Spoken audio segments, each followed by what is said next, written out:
Hello friends, welcome to Karn IAS BCS academy.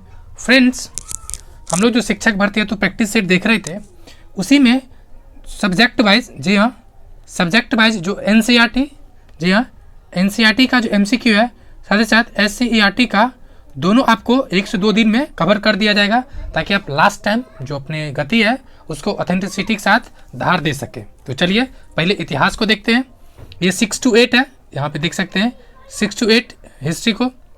चलिए class 6 से start करते हैं। पहला क्वेश्चन है कि प्राचीन काल में लोग किस भाषा का प्रयोग करते थे। तो किस भाषा का प्रयोग करते थे? तो प्राकृत में। ऑप्शन डी हो जाएगा। नेक्स्ट 2 नंबर, ऋग्वेद की भाषा कौन सी है? तो ऋग्वेद में कौन सी भाषा है? संस्कृत है। या कभी कभी आपको हो सकता है कि दे दे वैदिक संस्कृत, ठीक है, वैदिक संस्कृत, दोनों हो सकता है। तो ऑप्शन हो जाएगा आपको 1 नंबर। नेक्स्ट, कृषि का आरंभ कितने वर्ष पूर्व माना जाता है? कितने वर्ष पूर्व माना जाता है? 750 नहीं, मतलब 7500 वर्ष पूर्व, ठीक है। ये एनसीईआरटी का लाइन है, तो ये भी आप देख सकते हैं। नेक्स्ट कह रहा इंडिया शब्द किस शब्द से निकला है? ये जो निकला एक्चुअली इंडस से, ठीक है। इंडस क्या हुआ? इंडस से इंडिया आया है। नेक्स्ट क्वेश्चन नंबर 5, वर्ष की गणना किस तिथि से की जाती है? या किसके किया जाता है? किसके जन्म के साथ से? तो ईसा मसीह के जन्म से। नेक्स्ट, अतीत का अध्ययन करने वाला व्यक्ति क्या कहलाता है? ये कहलाता है इतिहासकार। Option A. और जो खुदाई करता है उसको क्या कहते हैं? पुरातत्वविद। नेक्स्ट है, इसका एक्सप्लेनेशन भी है इसी में दिया हुआ, बट हम लोग सिर्फ आंसर और क्वेश्चन देखेंगे। ये अध्याय 2 है हिस्ट्री का। यह एक तो शब्द ये अखेट, ठीक है, क्या दे रखा है? अखेट। अखेट मतलब शिकारी, ठीक है, जो क्या करता था? खाद का संग्रहण करता था। नेक्स्ट फर्स्ट क्वेश्चन है कि वर्गाकार या आयताकार मकानों के अवशेष किस नवपसान स्थल में पाए गए? ये कहाँ मिला है? तो मेहरगढ़ में। ऑप्शन क्या हो जाएगा? Option B, Mehrgarh. Next question number 2, पशुओं को पालतू बनाने की शुरुआत कब से हुआ? ये भी आया है, तो आप जरूर ध्यान रखें। तो 8000 साल पूर्व, ठीक है। कब से? तो 8000 साल पूर्व। इसमें ध्यान ये रखना है कि पहली बात, एक आपके दिमाग में ये सब आसान क्वेश्चन है, बट यकीन मानिए हर एक एग्जाम में लगभग 40% क्वेश्चन तो एकदम आसान होता है, और जो एनसीईआरटी से मिलेगा, ठीक है, एनसीईआरटी हो या जो भी बुक हो, लेकिन 40% क्वेश्चन एटलीस्ट आसान रहेगा लेटेस्ट ट्रेंड के अनुसार ये मिलता है। अब देखिए, पशु को जो पालतू बनाया जाना था उसका 2-3 क्राइटेरिया था। एक तो जो पशु हिंसक ना हो, ठीक है, क्या हो? हिंसक ना हो, और जो आसानी से रह सके साथ में, ठीक है, ये मेन क्राइटेरिया था। नेक्स्ट, पशुपालन पूरा पाषाण काल का समय कितने वर्ष पूर्व है? ये माना जाता है 20 लाख से 12,000 वर्ष पूर्व, ठीक है, 20 लाख से 12,000 वर्ष पूर्व। उसके बाद आता है मध्यपाषाण काल, जो 12,000 से 10,000 वर्ष पूर्व। उसके बाद नवपाषाण काल 10,000 से अभी तक चल रहा है, उसमें तो बीच में आ जाता है historical period. Next question number 4, मानव इतिहास के लगभग 99% कहानियाँ किस काल में घटित हुई है? किस काल में हुआ है? तो पूरा पाषाण काल। ऑप्शन क्या हो जाएगा? Option C. Next question number 5, mesolithic या मध्यपाषाण युग के संबंध में निम्नलिखित कथनों पर विचार करें। ठीक है, अब इसमें पूछ क्या रहा है कि सही कौन है, गलत कौन है? तो चलिए देखते हैं। क्वेश्चन नंबर 5 है,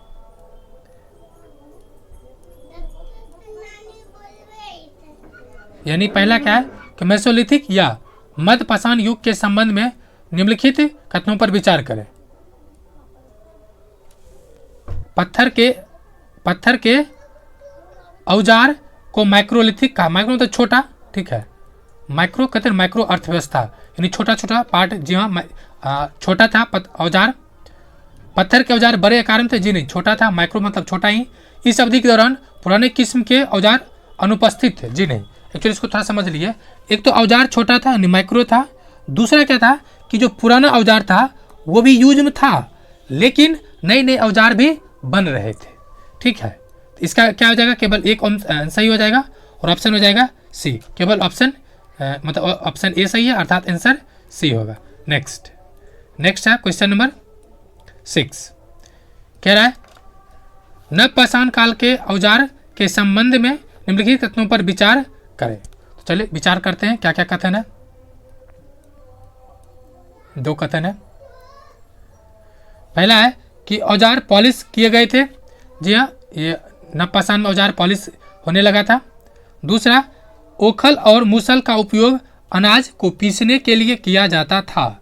जी हाँ, ये जो ओखल और मूसल है यानी उखली और मूसल यानी जिसको क्या कहते हैं उसको सिलालोट टाइप का, ठीक है, इसका उपयोग किया जाता था अनाज को पीसने कूटने के लिए।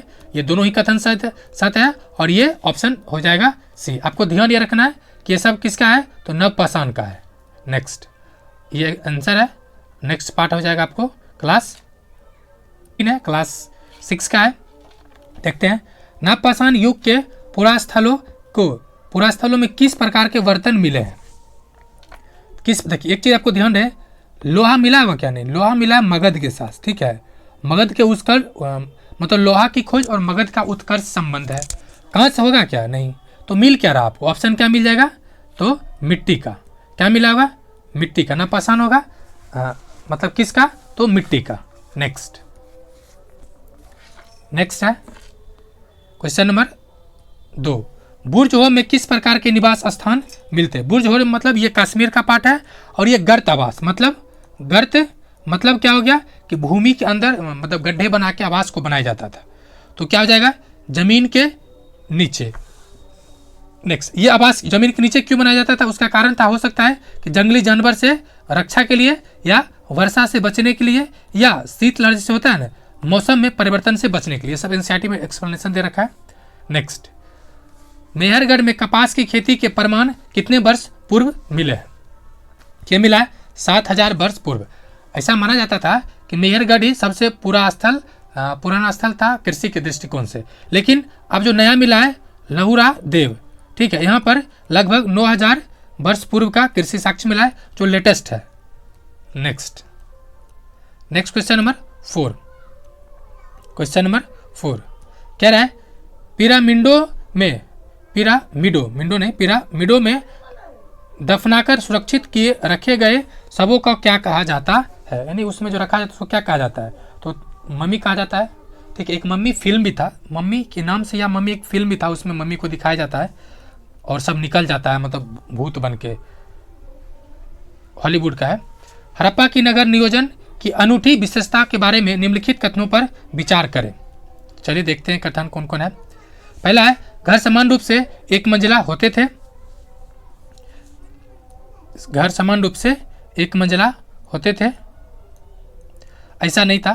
ठीक है, हड़प्पा अगर थोड़ा सा समझना चाहे तो 2 तरह की चीज़ें था। ठीक इस तरह से था, ये ऊपर वाला पार्ट समझे, ये दुर्ग था और ये निचला मकान था। ठीक है, तो एक मंजिला नहीं बल्कि कई मंजिला भी था। तो ये ऑप्शन क्या हो जाएगा, ये गलत हो जाएगा। नेक्स्ट हो जाएगा, कह रहा है इनमें से अनेक शहर में ढकी हुई नालियाँ थी। जी हाँ, हड़प्पा में नगर नियोजन के लिए फेमस था और नाली ढका हुआ था और मतलब प्रॉपर तरीके से इस तरह से बनाया गया था। यानी ये कथन क्या है, सही है। क्या हो जाएगा आंसर, आंसर केवल 2 वाला सही हो जाएगा। नेक्स्ट क्वेश्चन नंबर 6, निम्नलिखित कथनों पर विचार करें। तांबा ये मतलब स्थल है जहाँ से वो मंगाया जाता था या जहाँ से वो लाया जाता था। ठीक है, देखते हैं कहाँ से कौन मंगाता था। कह रहा है सही विकल्प का चयन करें। तो पहला देखिए, तांबा ईरान से था क्या, नहीं। ओमान से टीन था क्या, नहीं। सोना कर्नाटक के कोलार खान से फेमस है। आंसर क्या हो जाएगा, केवल सी नंबर। आंसर क्या हो जाएगा, केवल सी नंबर। नेक्स्ट है, इसी में आंसर दे रखा है। अब यह है कि अध्याय 4 है और क्या बताती है हमें किताब और कब्र। ठीक है, देखते हैं सबसे पुराना वेद कौन सा है, तो ऋग्वेद, जो कि 1500 से 1000 BC के बीच इसका रचना हुआ है। नेक्स्ट, वेद संख्या कितना है, 4। दूसरा है ऋग्वेद में वर्णित प्रार्थनाओं को क्या कहा जाता है। तो क्या कहा जाता था? सूक्त। इसकी संख्या कितना है? 1028। नेक्स्ट 3 नंबर, ऋग्वेद में किस ऋषि के सतलुज और व्यास नदी के साथ वार्तालाप का वर्णन मिलता है? ये विश्वामित्र के बारे में है। Option A. नेक्स्ट, चरक में कौन सी पुस्तक लिखी थी? चरक संहिता। चरक संहिता के नाम से ही फेमस है, तो ऑप्शन हो जाएगा B number. Next question number 5, Charak ने मनुष्य के शरीर में कितनी हड्डियां का वर्णन किया था? ये आप थोड़ा इसको मोस्ट वीवीएम लगा लें या मोस्ट कन्फ्यूजिंग में लगा सकते हैं। इसमें एक्चुअली किया था 360 का, ठीक है। कितना किया होगा? 360 का किया था। इसका जो रीजन दिया गया था, हो सकता है जो कार्टिलेज होता है, कार्टिलेज हो सकता है उसको काउंट कर लिया होगा, या जो जॉइंट बोन है, ठीक, उसको काउंट कर लिया होगा। इस आधार पर इसको 360।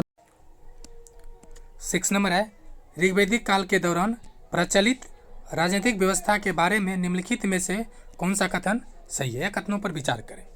कह रहा है राजा के पास लोगों से कर एकत्र करने की शक्तियां थी। जी नहीं, एक्चुअली में कर था ही नहीं उस समय। क्या था? उपहार। इसको बलि कहा जाता था, ठीक है। नेक्स्ट कह रहा है राजा का पुत्र स्वाभाविक रूप से राजा का उत्तराधिकारी होता था। जी नहीं, सभा और समिति था, ठीक है। सभा और समिति, उसके माध्यम से ये निर्णय होता था कि उत्तराधिकारी कौन होगा, लेकिन स्वाभाविक रूप से नहीं था। अर्थात दोनों ही कथन क्या है? सही है। अब क्वेश्चन क्या कह रहा है कि सही विकल्प का चयन करें, तो दोनों ही कथन गलत है, अर्थात क्या हो जाएगा? उपरोक्त में से कोई नहीं। नेक्स्ट 7 नंबर, चरक संहिता के बारे में निम्नलिखित कथनों पर विचार करें। किसके बारे में? चरक संहिता। पहला कथन है इसकी रचना प्रसिद्ध चिकित्सक चरक ने किया था। जी हाँ, चरक संहिता इसी के नाम पे पढ़ा है। वह बताते हैं कि मानव शरीर में 306 हड्डियां थी, यानी जस्ट इसको ऊपर भी देखे थे कि ये बातें सही है, अर्थात कथन 1 और कथन दोनों ही क्या है? सही है। और ऑप्शन देख लिया जाए 1 और 2 कहाँ पे सही दे रखा है, तो ऑप्शन नंबर सी, 1 और 2 दोनों ही सही है। नेक्स्ट अध्याय 5 है। कह रहे युद्ध क्षेत्र में राजा का सहचर कौन होता था? तो जो उसके सारथी रहता था ना, यही रहता था। ऑप्शन सी हो जाएगा। नेक्स्ट क्वेश्चन नंबर 2, महाजनपदों का उदय कब हुआ था? ये होता है 600 से 700 ईसा पूर्व। एक शायद 64 या 65 मतलब बीपीएससी में पूछा हुआ है कि ये पूछा जाता है कि महाजनपदों का उदय या मगध का उदय, ठीक है। मगध चूंकि महाजनपद ही था, उसका उदय कब होता है? उसको ऑप्शन मिलेगा आपको 600 ईसा पूर्व, ठीक है। अब देखिए यहाँ पर थोड़ा 2 चीज़ सुन लीजिए। एक तो महाजनपद पहले आया कैसे? पहले जन था, फिर आया जनपद, फिर जनपद से आया महाजनपद। एक सवाल आपका इसी क्लास में है कि महाजनपद का मतलब क्या हुआ? तो जन के रहने वाले, एनसीईआरटी का लाइन है, जन का रहने वाले या निवास स्थान, ठीक है, जन का निवास स्थल, ठीक है, ये ध्यान रखना है। नेक्स्ट कह रहा है मगध की प्रारंभिक राजधानी कौन सी थी? ये क्वेश्चन बीपीएससी 66 में पूछा था, 68 पूछा था, 68 नहीं बल्कि 62 पूछा था, मतलब ये क्वेश्चन कई बार पूछा है। तो ये प्रारंभिक राजधानी राजगिरी थी, ठीक है। क्या था? राजगिरी। बट आपको ऑप्शन, ये दूसरा पाटलिपुत्रा बाद में बनता है जो आज भी है। नेक्स्ट क्वेश्चन नंबर 4, अजातशत्रु कहाँ का शासक था? तो मगध का शासक था। मगध के शासक में 3 जो आपके एनसीईआरटी में फेमस है, अजातशत्रु, ठीक, अजातशत्रु, दूसरा बात बिंबिसार, और फिर चौथा आता है महापद्मानंद, ठीक है, महापद्मानंद। ये आपके एनसीईआरटी में दिया हुआ है, ये ध्यान रखना है। क्वेश्चन नंबर 5, मगध साम्राज्य की स्थापना किसने किया था? किसने किया था? बिंबिसार, ठीक है। उसके बाद अजातशत्रु आता है। यहाँ पे ध्यान रखिए, एक चीज़ थोड़ा सा समझ लीजिए, ये एनसीईआरटी में दिया हुआ है, ठीक है। पहले क्वेश्चन देख लेते हैं, उसको फिर देख लेंगे। 6 नंबर है कि बाद के वैदिक काल की समय सामाजिक स्थिति के बारे में निम्नलिखित कथनों पर विचार करें। कह रहा है महिलाओं और शूद्रों दोनों को वेदों का अध्ययन करने की अनुमति नहीं था। ये बात तो सही है, अध्ययन अनुमति नहीं था। वर्ण व्यवस्था के जन्म के आधार पर तय किया जाता था। ये बाद में, चूंकि बाद की चीज़ों में, बाद में जन्म के आधार पर जो आज चल रहा है वही चीज़ें हो गया, यानी कोर्ट के माध्यम से कौन सही है? तो ये दोनों ही कथन सही है। अब देखिए एक चीज़ और आपको इसी एनसीईआरटी में दिया हुआ है, 4 चीज़ आपको ध्यान रखना है जो इसमें नहीं दे रखा है। तो मगध का जो उत्कर्ष है ना, उसमें कौन कौन भूमिका निभाया? तो मगध के उत्कर्ष में 4 चीज भूमिका निभाया। पहला, लोहे का खोज, लोहा का खोज या खनिज अयस्क, ठीक है। दूसरा, हाथी। तीसरा, सोन और गंगा नदी का स्थल। चौथा, शासक, ठीक है। ये शासक ने भी, ये 4 चीज ने मगध को मगध बना दिया, मगध को महाजनपद के रूप में स्थापित कर दिया, ठीक है। एक चीज और जो इसमें नहीं दे रखा है कि वहाँ का जो समिति था, ठीक है, मगध के जो राजा था, उसमें 3 को अनुमति नहीं था बैठक में शामिल होने का। पहला स्त्री, दूसरा दास, तीसरा कर्मकार,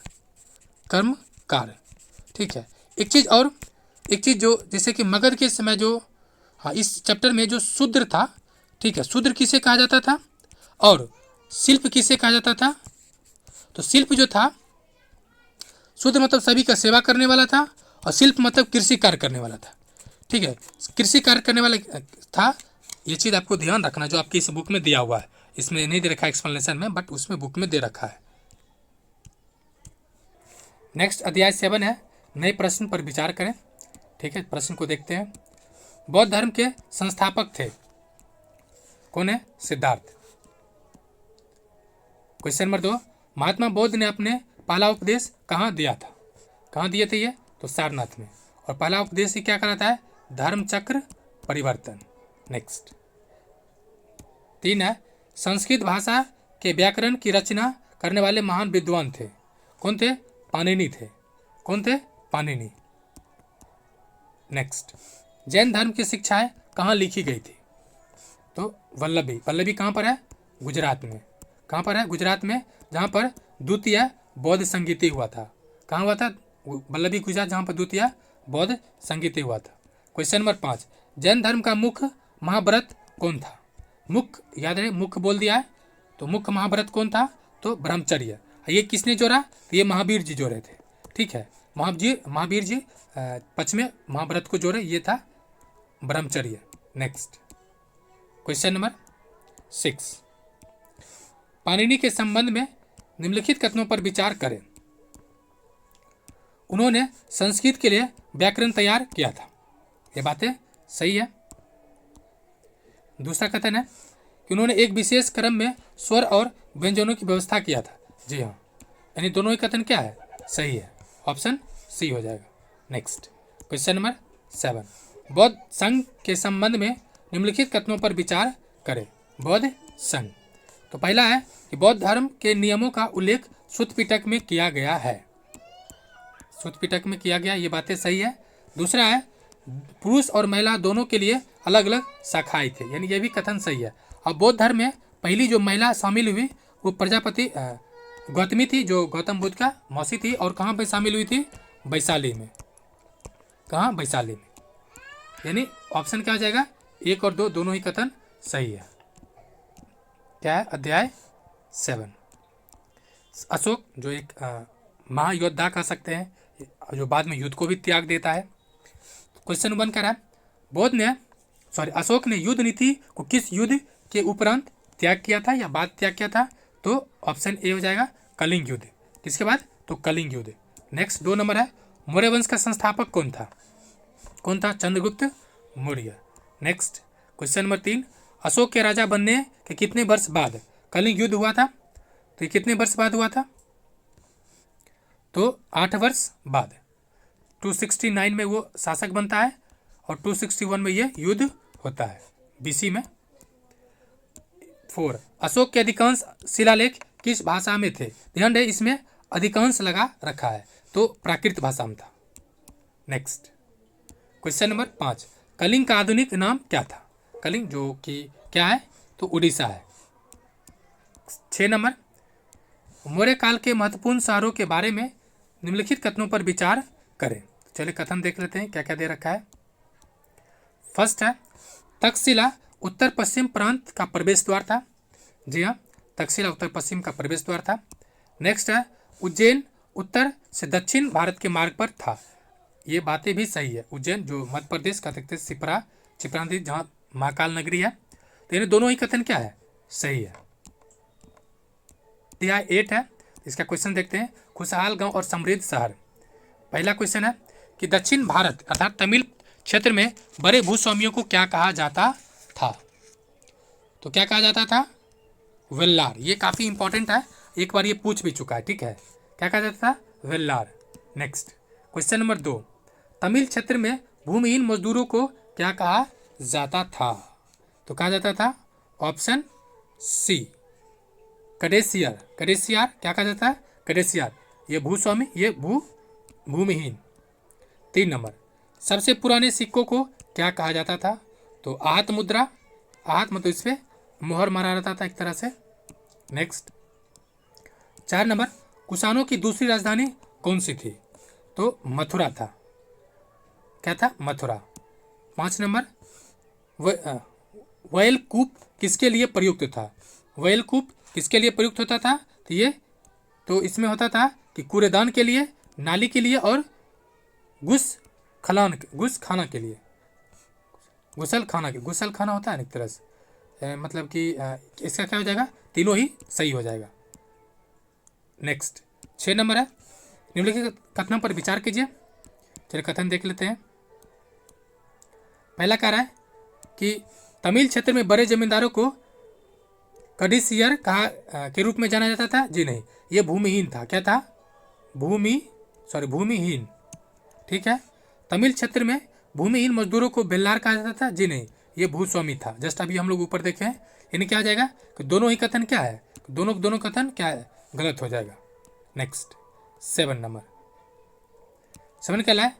वेलदार कुआं प्राचीन भारत की महत्वपूर्ण विशेषताओं में से एक थी। निम्नलिखित कथनों पर विचार करें।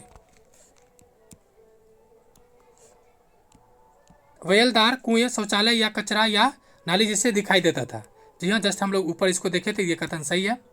नेक्स्ट है, इस प्रकार के वेलदार कुआं सामान्य रूप से राजा के घर में पाया जाता था। देखिए, अब राजा के घर में होगा तो दोनों स्टेटमेंट को देखिए, कचरा या नाली जैसा दिखेगा क्या? जी नहीं, राजा के पास तो एकदम मस्त वाला रहता है। तो ये कथन क्या हो जाएगा? कथन 2 नंबर गलत हो जाएगा। कथन 1 सही है। तो ऑप्शन क्या हो जाएगा इसका? चलिए ऑप्शन देख लेते हैं। ऑप्शन 1, केवल 1 सही हो जाएगा। नेक्स्ट 8वां नंबर है कि अरिकामेडू कहाँ की तटीय बस्ती थी? ये पौंडीचेरी का है। कहाँ की है? पौंडीचेरी का। यहाँ पे मतलब जार मिला है, जो पानी पिलाने वाला होता है जार, ठीक है, जार मिला है इस तरह से, और इसमें हत्था लगा हुआ था। ठीक है, क्या लगा हुआ था? हत्था। तो ये पौंडीचेरी से मिला, ये भी इंपॉर्टेंट है। ये अध्याय 9 है और ये इस क्लास का 6 का ये आखिर है। कह रहा है व्यापारी राजा और तीर्थयात्री। व्यापारी राजा और तीर्थयात्री, ठीक, यानी पांड्यों की राजधानी क्या थी? तो मदुरई। क्या था? मदुरई।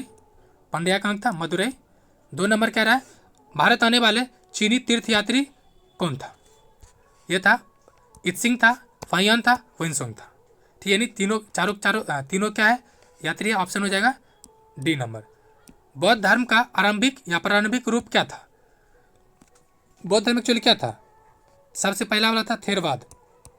ऑप्शन डी हो जाएगा। नेक्स्ट 4 नंबर, सबसे प्रसिद्ध कुषाण राजा कौन था? तो कनिष्क हुआ, जिसके शासनकाल में 78 AD में चतुर्थ बौद्ध संगीति हुआ था। नेक्स्ट क्वेश्चन नंबर 5, प्राचीन काल में रेशम मार्ग का शब्द प्रयोग होता था, किस अर्थ में? तो रेशम मार्ग किसके लिए फेमस था? एक्चुअली रेशम जो मार्ग था, रेशम मार्ग था चीन से अन्य देशों में रेशम वस्त्र ले जाने वाला व्यापारिक मार्ग था। एक तरह से ये भी क्वेश्चन पूछा जा सकता है कि रेशम मार्ग क्या था? ठीक है, तो रेशम मार्ग व्यापारिक मार्ग था, और इसी के आधार पे one belt one road initiative China के द्वारा लाया गया है, या इसका दूसरा नाम है BRI, border road initiative. Next 6 number है, निम्नलिखित कथनों पर विचार करें। कह रहा है पुहार पांड्यों का बंदरगाह था। 6 नंबर, पुहार पांड्यों का बंदरगाह था, ये बातें सही है। ठीक है। दूसरा, मदुरई चोलों का बंदरगाह था, ये भी बातें सही है, अर्थात दोनों ही कथन क्या है? सही है। तो ऑप्शन हो जाएगा 3 नंबर। 7 नंबर है, कुषाण शासक कनिष्क के बारे में निम्नलिखित कथनों पर विचार करें। चलिए विचार कर लेते हैं। 7 नंबर, पहला है कि उन्होंने बौद्ध परिषद का आयोजन किया था। जी हाँ, चतुर्थ बौद्ध संगीति का कश्मीर में 78 AD में किया था, ये कथन सही है। अश्वमेघ अश्वघोष उसके दरबार में रहता था, यानी ये भी कथन सही है, अर्थात ये सही विकल्प क्या हो जाएगा? दोनों ही कथन सही है। नेक्स्ट 8 नंबर, भक्ति की अवधारणा के बारे में निम्नलिखित कथनों पर विचार करें जो मौर्य काल के बाद विकसित हुआ था। पहला है, भक्ति की धारणा भक्ति गीता में मौजूद है। जी हाँ, भगवत गीता में मौजूद है, ये बातें सही है। सॉरी फ्रेंड्स, थोड़ा सा प्रेशर की वजह से हो गया, कुछ एडिशनल प्रेशर आ गया था कुछ, ठीक है, इन्हीं ये कथन सही है। दूसरा कथन कह रहा है कि शुरुआत में उच्च जाति के लोग भक्ति मार्ग का अनुसरण कर सकते थे। ऐसा नहीं है, भक्ति तो रामदास भी किए हैं, रविदास भी किए हैं, तो सब किया है, ठीक है। तो कथन क्या हो जाएगा? केवल एक सही है। तो ये क्लास 6 का NCERT खत्म हो गया। अब हम लोग 7 का देखेंगे।